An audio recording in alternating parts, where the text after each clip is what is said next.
Welcome to The Explainer. Today, we're jumping into one of the most intense, debated, and frankly, tragic stories from the Ramayana, the death of the mighty king Vali. Okay, let's just get right to the heart of it.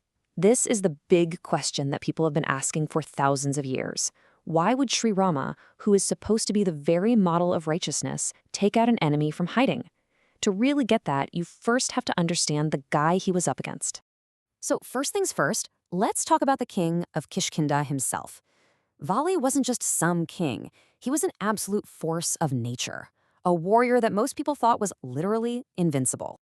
And get this, he wasn't just your average ruler. Vali was the son of Indra, the king of the gods himself. So he had this incredible divine power running through his veins as the ruler of the Kishkinda kingdom. You know, the stories say he was born with the strength of 1,000 elephants. I mean, just try to imagine that. His raw power was legendary. Now, here's the real kicker. This is what made him seem truly unbeatable.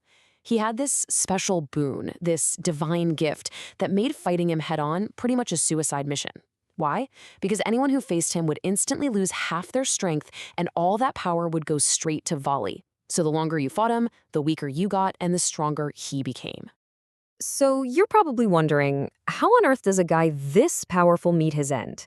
Well, for all his strength, Vali's fate was really sealed by a couple of key events, a powerful curse and one giant, tragic misunderstanding. So first up, the curse. Picture this. Vali defeats this massive demon, Dundubi, and in this incredible show of strength, he just hurls the corpse through the air. The problem was, some blood from the demon landed in the sacred space of sage Matanga. The sage was furious and laid a curse on him, creating the one and only spot on the entire planet where Vali couldn't go, Rishyamukha Mountain. And then there's the misunderstanding that just shattered his family. Another demon challenges Vali, and he and his younger brother Sugriva chase him into a cave. Vali goes in for the fight and tells Sugriva, "Just wait here for me." Well, Sugriva waits for a whole year. Then, one day, he sees blood flowing out of the cave and hears this terrifying roar. Thinking the demon had won, he does what he thinks is his duty. He rolls a huge boulder over the cave entrance to trap the monster inside and save his people. But here's the thing. Vali had actually won the fight. When he finally made his way out and found the entrance blocked, he didn't see an act of protection. He saw betrayal.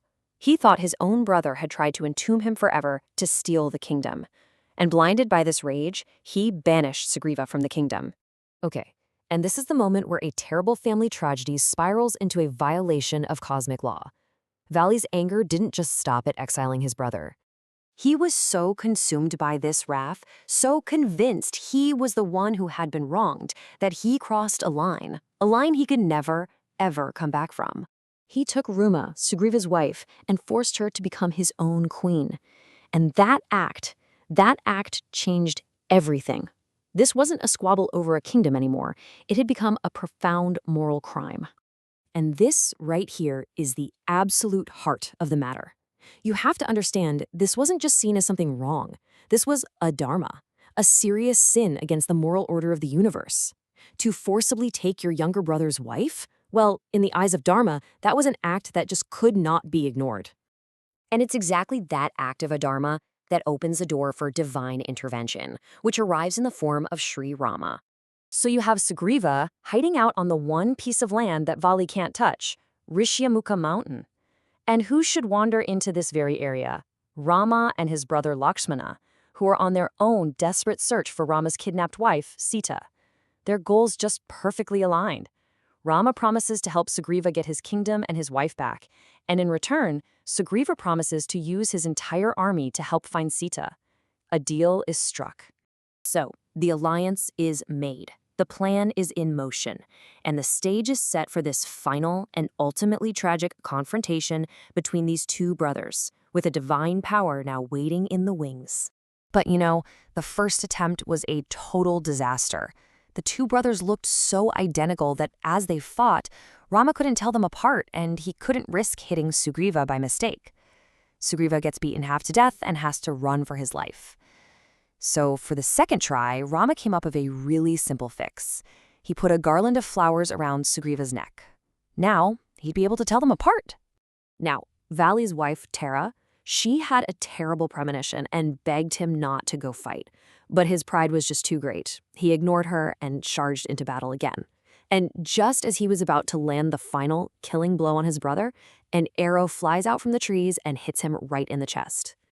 And this brings us full circle right back to where we started. Because as Vali lay there dying, he saw Rama walk out from the trees. And he asked the very same question we've been asking this whole time. He calls Rama out, point blank. "You're supposed to be this great, righteous king. How could you shoot me from the shadows? That's against the code of warriors. It's cowardly."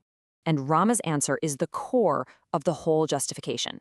He basically tells him, when you took your brother's wife, you stopped behaving like a king and started behaving like a wild animal. Therefore, you lost the rights and honors of a kingly duel. You should be hunted like an animal. So you see, Rama's action wasn't just doing a favor for Sugriva. It was about delivering a punishment for a major crime against the cosmic order. It was about setting Dharma right again. And in his final moments, it all clicked for Vali. He understood his mistake, he repented, and he finally recognized Rama's divinity before he passed away. Ultimately, this story really forces you to think, doesn't it? It pushes us to look past a simple family fight and ask where we draw the line between a personal conflict and the universal laws of right and wrong. Was this just the tragic end of a family feud, or was it a necessary, if brutal, act of cosmic justice? The answer, I think, really depends on how you understand Dharma.